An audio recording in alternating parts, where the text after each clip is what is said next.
anti-anti wis dadi bukti, heeh. Sing ditunggu-tunggu kudu lumaku, nggih. Sapa adikku wedok ya kuwi Niken Salindri kang mijil saka Kota Tahu. Kota Tahu, Kediri. Kediri punya, Iki ikut memeriahkan pagelaran pagelaran wayang pada malam hari ini. Wah iya, maaf di Jumeneng karepen saya gayeng saya regeng swasana ing bengi iki. Monggo Dik Niken Salindri jumeneng ing pepanggungan sepote, sepote. Yuk, monggo. Ya.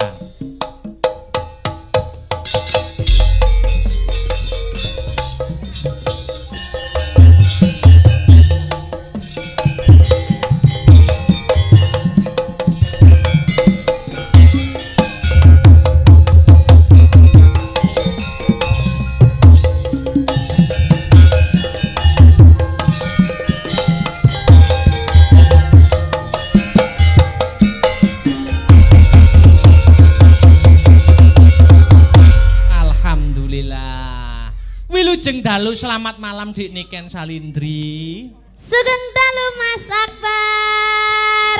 Nggih. Ye, kita bisa ketemu lagi kawan. Ya. Apa kabar? Kabar baik, apa kabar juga? Aku juga baik. Wadah. Kok semakin muda sih? Masa toh? Makin kurus loh sampean ki. Apa nggih? Jane mikir apa-apa. Yo mikir niki mikir sapa? Yo kuliah semester akhir kan pikirane banter gitu. Oh ngono, perasaan wong-wong kuliah ke malah tansaya lemu loh. Sampeyan tansaya kurui gak mungkin lek mikir kuliah tok. Lah mikir apa? Mikir apa? Jujur ae lho mikir apa? Yo kita ayo mikirkan diriku to. Ayo. Nggih, niki ketemu kita di Mblora. Di Mblora desane Dukuh Peting Kutukan. Randu Blatung. Nggih. Randu Blatung. Randu Blatung Blora nggih. Nggih. Nggih, dalam rangka pernikahannya Mbak Anggun dan juga Mas Adi. Edi Pramono. Oh, Mas Edi. Nggih. Didoakan semoga menjadi keluarga yang sakinah mawaddah warahmah. Amin. Cepat diberi momongan. Nggih. Pernikahan itu adalah pahala yang sangat luar biasa, Mas Akbar. Amin. Nggih, Mbak Anggun juga harus setia nuruti karepe Mas Edi. Nah, itu sudah swarga, Mas. Sing ngendi to ki jane mantene ki? Yang Mbak Anggun pundi? Bubuk. Ya Allah ditanggapne babuk. Gak kuat. Malam pertama ini apa, Bu? Banter lek omong. Masa kan malah penasaran. Masa ditanggapne wayang kok mantene malah wayangan dhewe ning jero. Ya. Ayo Mas ndelok Mas. Rumangsaku kok. Nggih, lho iki sampeyan iki ditunggu-tunggu lho Dik karo para warga masyarakat ning kene. Wis dianti-anti lama. Ya to lho sing mirsani uga wah banyak nggih to. Oh nggih, alhamdulillah sing mirsani kuwata sanget niki wonten sing muda-muda, ada yang tua-tua. Komplit. Okay. Komplit tuku kara ning ditadai tampah. Apa kuwi? Warga Mblora mugi-mugi rezekine kathah barokah. Amin. Tuku kara kejeglong sumur. Apa kuwi? Warga Mblora mugi-mugi panjang umur.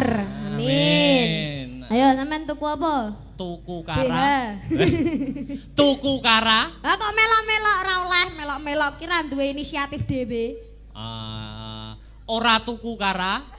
Karane iki lho aja. Oh iya. Ayo mikir dhewe. Masa muda. Nah. Adowi pepeteng. Wah. Warga Mblora meteng bareng. Kok ngono to ya aja. Bukan bayine iki lho sing. Maksude ndongakne ning panganten muga-muga ndang diberi cepat momongan. Amin.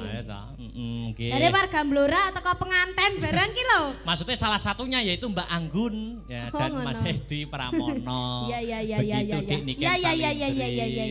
Luar biasa. Kamangka aku mau krungu-krungu Dik Niken Salindri siang tadi tanggapan kita teng laladan pundi Dik? Di Boyolali. Lho Boyolali tekan kene iki adoh nggih to? Mboten. Pirang jam? 5 menit. Kuwi 5 menit numpak buruk apa piye? Tak tinggal bubuk. Oke. Lah mboyo lali bot campur sari, Dik. Nggih, campur sari. Campur sari bengine melu ngregengke kahanan ning kene. Ah ya luar biasa ya ta. Alhamdulillah Mas Dalang. Nggih. Saiki ayo aku kepengin sampeyan nembang Napa? Tembange monggo kersa ning sak bawane katur spesial untuk pengantin berdua. Oh, mengaten. Nggih, nggih. Mungkin wonten pamundutan napa? Mardika Riyin. Oh, Mardika Riyin. Mardika Riyin bawa apa sing madhep mantep dispesialkan diperuntukkan untuk pengantin berdua. Iya, Sampeyan teko kene mau jam pira? Ndungaren takon. Duh, takon no arep. Tekan kene jam pira? Teko kene iki mau jam pira ya? Jam 10, setengah 10. Oh. Ya sing kagungan damel. Pak Mulyono karo Ibu Kasni kuwi wis nganggep aku ki kaya dulur dhewe. Buktine enek, Dik. Pundi? Buktine enek. Buktine napa? Buktine wis nganggep dulur dhewe. Aku mau salin macak dalang. Iki ning kandang sapi. Kok ning kandang sapi kok? Nek daleme Pak niku mau digo transit, mau ngguri aku salin ning ngono kandang sapi gitu. Wow. Oh, dadi suwalin beskapan ngono. Lah ya persis no sampean. Iki acarane pernikahan ya to. Sampeyan ngerti apa ora? Bedane sapi sing wis kawin karo urung kawin. Iki beda. Sapi sing wis kawin ambek sing urung kawin. Heeh. Beda. Apa ya beda? Apa bedane iki? Bedane iki suarane. Kok iso? Sapi sing rung kawin iki suarane moh. Ngono terus. Sing wis. Sing wis kawin neh. Sampeyan yo ngerti to, Mas? Ngerti tak Wis tau kawin mbek sapi ya? Hei! Tak kira. Mas Akbar ya lucu loh, deloken tak banyolane sapi kok kawin bareng ki lho. Lah ya gemes loh aku ki mbek dirimu ki. Karo sapi kawin karo sapi anu, klambine nguri cincing netokno. Cah cilik. Sampeyan ngerti bedane kucing wis kawin ambek sing urung? Apa kuwi? Lek kucing sing urung kawin ka to? Munine meow ngono ya ta? Sing wis mau. Ya padha karo sapi kuwi mau. Oh, sapi tunggal sapi mau to, Pak. Heeh. Kok sewengi kok sing dibasur departemen perkawinan Mas aku. Ayo bawa. Monggo pelok, selindro apa barang. Campur mawon. Waduh. Ayo.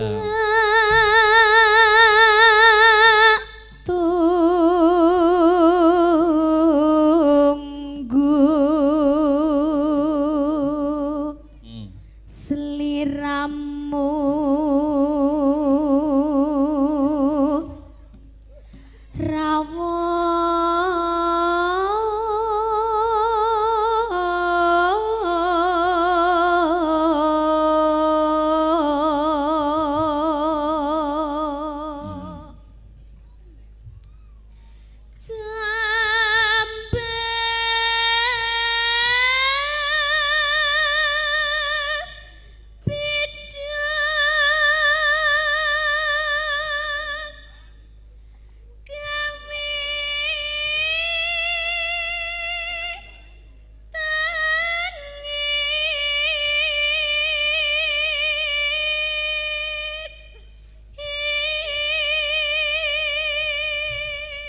Dik Niken Salindri saya akeh kegiatan kudu saya sregep menjaga kesehatan. Nggih, Mas. Mergo seniman kini wis ketompo, yen wis laris ki sing paling angel kuwi menjaga kesehatan. Nggih, leres. Nah, kudu dijaga. Wes sakniki mboten teratur kok mame. Ya makane kudu teratur. Tidur ya kudu teratur ngono ta. Terus Nggih enek sing merhatekne lho Mas ngarai Mas. Waduh. Aku gak sampean perhatekne to. Ada. Aja menggoda imanku lho kamu. Iman kuat, Imron sing ora kuat. Nah ya. Ayo. Ayo. Tangis kang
Iki jane acarane iki ada 2 loh, Dik. Napa? Acara malam ini ada 2 sebenarnya. Ada acara apa lagi? Selain pernikahannya Mbak Anggun Safitri dan Mas Edi Pramono. Nggih. Iki uga peresmian. Peresmian apa, Mas? Peresmian wit gedang gitu. Oh, sama nih. Lah iya. Untala tak untal. Asa mengono-ngono wit gedang lah ya. Ya Pak, ora melu nanggap ya cerewet ya. Iya. Ya. Tak pilih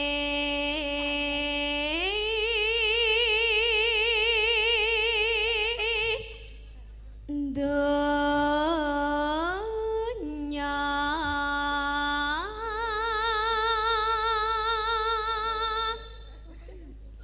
akhirat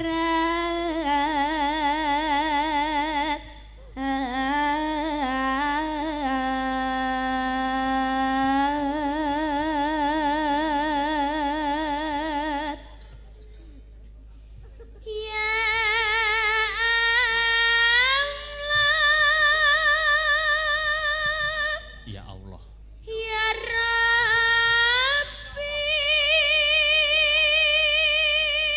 Ya Robbi.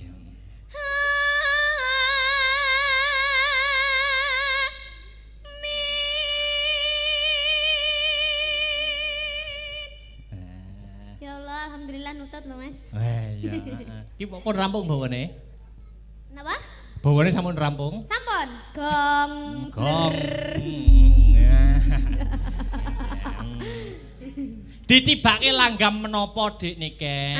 Ngenteni Mas Ngenteni Mas oke ya. Langsung buka celuk. Langgam ngenteni sampun katur kunjuk pinanganten berdua. Iya. Lah ini ki aja lenggah dhisik Dik. Niki Mas aku ki minimal 10 lagu gini. Wah iya. Ayam spesial kok. Iki Pak Mulyono karo Ibu Kasni sih lenggah napa mboten? Bapak sinten? Pak sing kagungan damel. Lah nggih Bapak sinten? Pak Mulyono. Pak Mulyono kalian Ibu Mulyono. Masih kepareng lenggah napa? Mosok padha bubuke. Iya. Terus engko mulai piye lek padha bubuke nggugah ya sungkan yo to Mas. Iya. Tasih lenggah napa mboten, Pak? Heeh. Nggih. Asik. Mumpung iki acarane iki ya langka ya to iso saged ngrawuhaken wayangan. Lah iki nek kepareng karenane penggalih katuran Monggo Bapak Mulyono. minggah wonten ing panggung. Kersa minggah napa mboten? Ayo. Nek mboten kula peksa lho. Nggih. Ayo munggah no. Dienggo kenangan Monggo kok. Bapak Mulyono kalian Ibu. Monggo dienggo kenangan kok. Nggih, dienggo kenangan. Munggah mawon mboten napa-napa. Ditambahi nyanyi nggih. Sae tambahi nyangoni malak sae pindho. Monggo Bapak. Monggo Pak Mulyono, Ibu Kasni. Pengantin juga boleh. Monggo Pak, katuran minggah.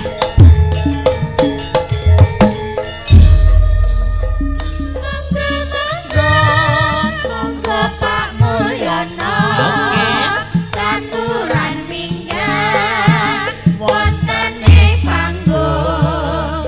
Paring lelipur ming para miyarsa. Tindak mriki monggo suka-suka.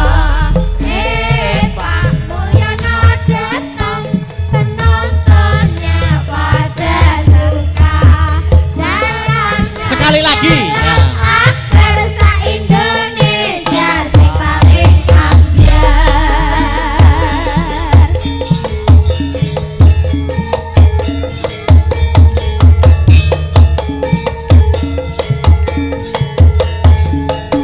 Suwuk. Oke. Ya. Oke. Hel.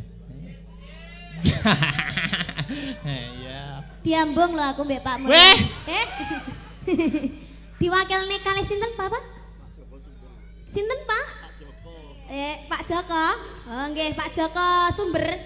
Nggih, Bapak Joko Sumber pundi nggih? Lho, jenengan teng mriki mawon. kali Pak Joko. Nggih, digo kenal. Bapak Joko Sumber pundi nggih? Pak Joko Sumber ayo dibaleni. Monggo. Ya, terang-terang Pak Joko Sumber ya. Monggo dateng Pak Joko. Monggo Bapak Joko. Pak Joko Sumber. Ayo.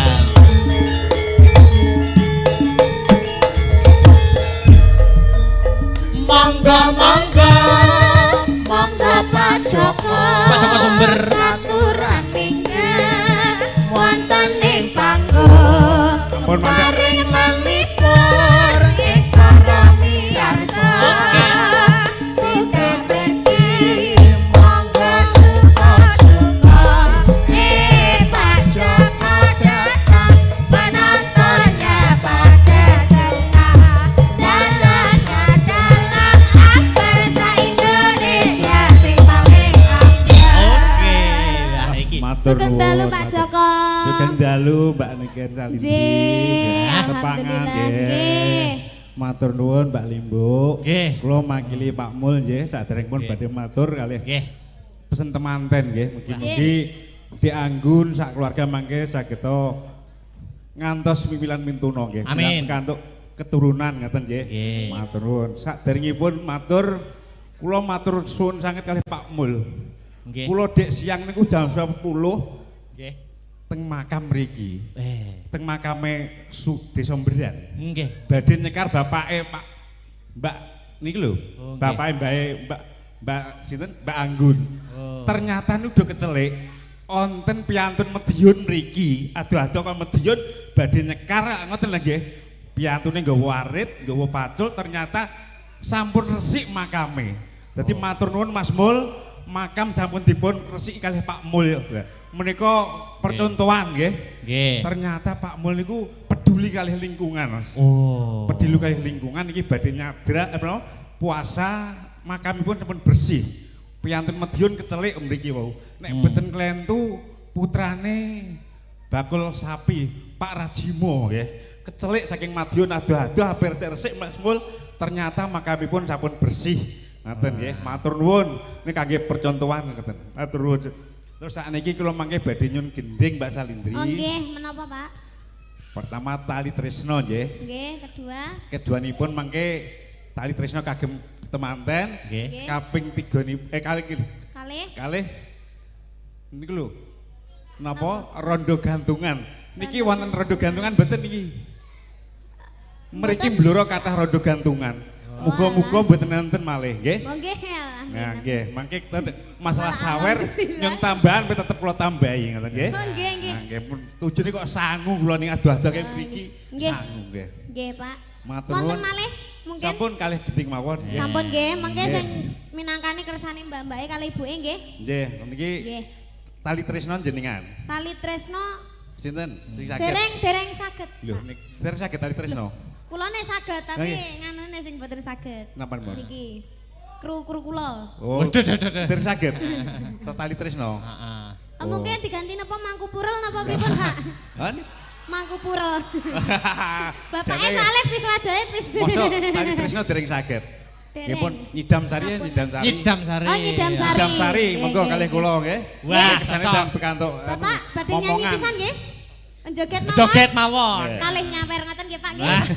Pak Mul nun sewu Pak Mul kancani rumiyin nggih. Nggih. Kesanipun regeng Mas Mul nggih. Nggih. Ampun ditinggal. Lho, Pak. Lho, Ampun ditinggal. dereng ya, Pak. Pun Dereng lho, temriki. Pak. Temriki mawon riyen. Teng mriki mawon Allah lho. Oh, ngaten, Ya nggih, pun. Allah. Mosok jenengan supe, Pak. Nggih. Monggo nyidam sari. Ya, nyidam sari. Jane sing tak arep-arep iki tali tresno, Dek. Nggih. Niku karangane Pak Sigit. Pak. Sigit Jenengan Herianto. benjing nanggap mawon nggih. Siap. Rasane digarap Nah, piye. nggih. Kudu latihan, Dek, latihan nggih. Nggih, latihan. Tali tresno. Oke. Hah? Monggo, Pak. Heeh, ya. Monggo. Monggo nyidam sari. Kok ada ngenteni aku. Nyidam sari nggih. Monggo, dadekke digarap. Ya, nyidam sari. Ah, yuk.